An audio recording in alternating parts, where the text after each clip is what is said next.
Hey, it's day 48.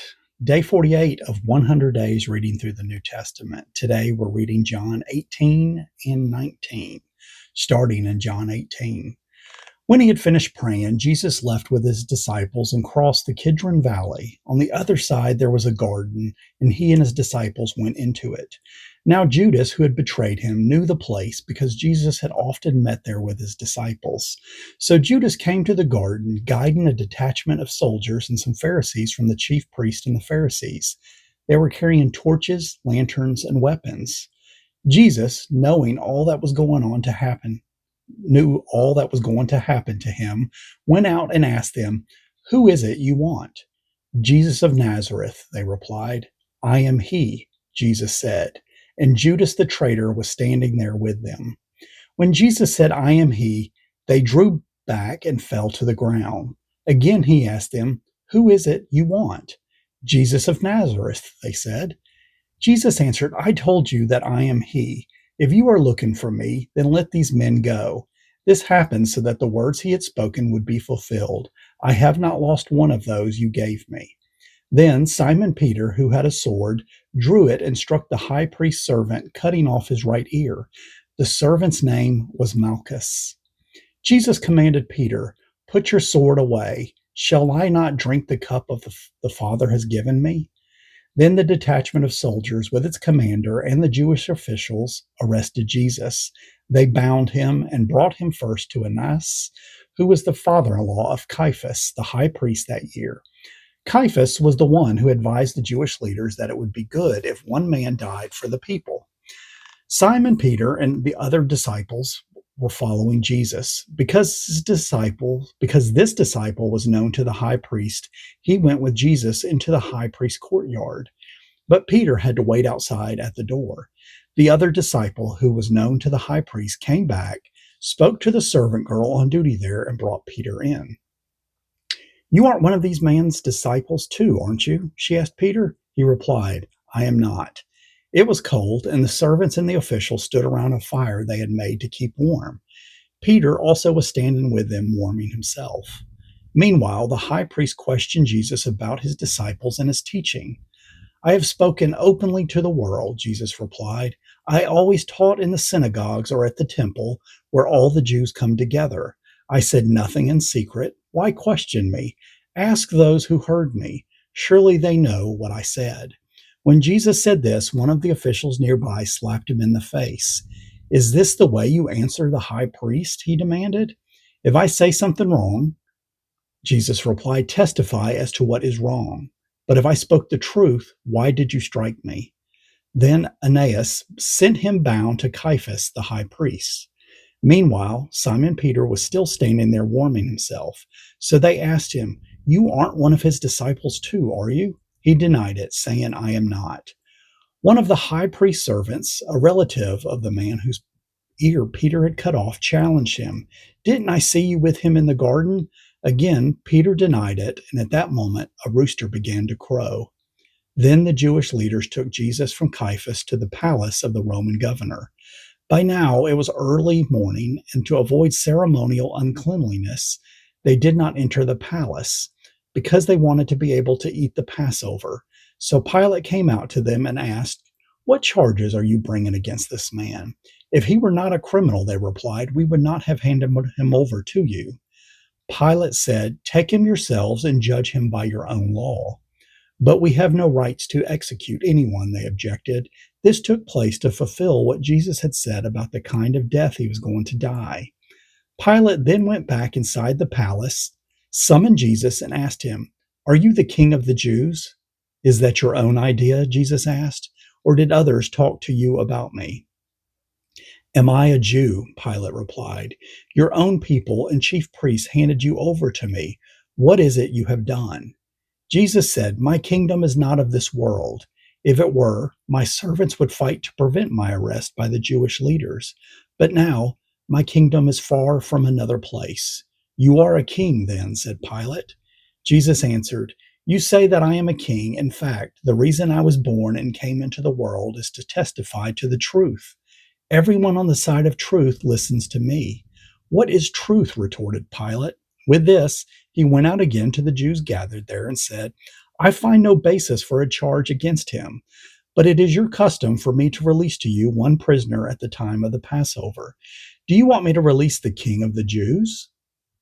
John chapter 19.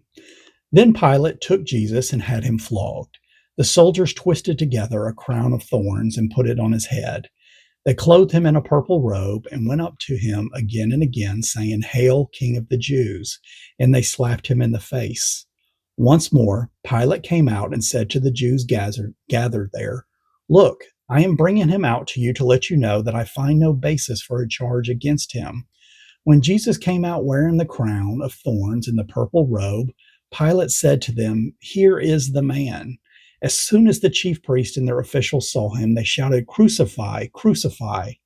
But Pilate answered, You take him and crucify him. As for me, I find no basis for a charge against him. The Jewish leaders insisted, We have a law, and according to that law he must die, because he claimed to be the Son of God. When Pilate heard this, he was even more afraid, and he went back inside the palace. Where do you come from? He asked Jesus, but Jesus gave him no answer. Do you refuse to speak to me? Pilate said. Don't you realize I have power either to free you or to crucify you? Jesus answered, You would have no power over me if it were not given to you from above. Therefore, the one who handed me over to you is guilty of a greater sin. From then on, Pilate tried to set Jesus free, but the Jewish leaders kept shouting, If you let this man go, you are no friend of Caesar. Anyone who claims to be a king opposes Caesar. When Pilate heard this, he brought Jesus out and sat down on the judge's seat at a place known as the Stone Pavement, which in Aramaic is Gabbatha. It was the day of preparation of the Passover. It was about noon. Here is your king, Pilate said to the Jews. But they shouted, Take him away, crucify him. Shall I crucify your king? Pilate asked. We have no king but Caesar, the chief priest answered. Finally, Pilate handed him over to them to be crucified. So the soldiers took charge of Jesus. Carrying his own cross, he went out to the place of the skull, which in Aramaic is called Golgotha. There they crucified him, and with him 2 others, one on each side and Jesus in the middle. Pilate had a notice prepared and fastened to the cross. It read, Jesus of Nazareth, the King of the Jews. Many of the Jews read this sign, for the place where Jesus was crucified was near the city, and the sign was written in Aramaic, Latin, and Greek. The chief priest of the Jews protested to Pilate, Do not write the King of the Jews, but that this man claimed to be the King of the Jews. Pilate answered, What I have written, I have written. When the soldiers crucified Jesus, they took his clothes, dividing them into 4 shares, one for each of them, with the undergarment remaining. This garment was seamless, woven in one piece from top to bottom. Let's not tear it, they said to one another. Let's decide by lot who will get it. This happened that the scripture might be fulfilled that said, They divided my clothes among them and cast lots for my garment. So this is what the soldiers did. Near the cross of Jesus stood his mother and his mother's sister, Mary, the wife of Clopas, and Mary Magdalene. When Jesus saw his mother there and the disciple whom he loved standing nearby, he said to her, Woman, here is your son, and to the disciple, Here is your mother. From that time on, this disciple took her into his home. Later, knowing that everything had now been finished, and so that scripture would be fulfilled, Jesus said, I am thirsty. A jar of wine vinegar was there, so they soaked a sponge in it, put the sponge on a stalk at the hyssop plant, and lifted it to Jesus' lips. When he had received the drink, Jesus said, It is finished. With that, he bowed his head and gave up his spirit. Now it was the day of preparation, and the next day was to be a special Sabbath, because the Jewish leaders did not want the bodies left on the crosses during the Sabbath. They asked Pilate to have the legs broken and the bodies taken down. The soldiers therefore came and broke the legs of the first man who had been crucified with Jesus, and then those of the other. But when they came to Jesus and found that he was already dead, they did not break his legs.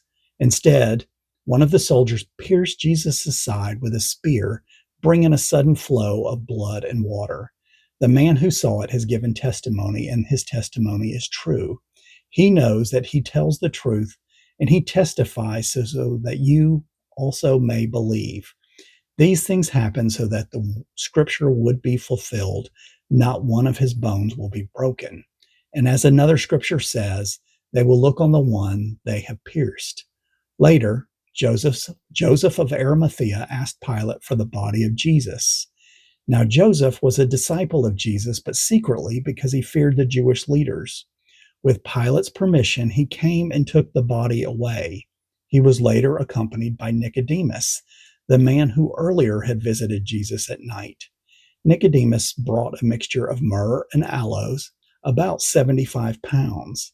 Taking Jesus' body, the two of them wrapped it with the spices in strips of linen. This was in accordance with the Jewish burial customs.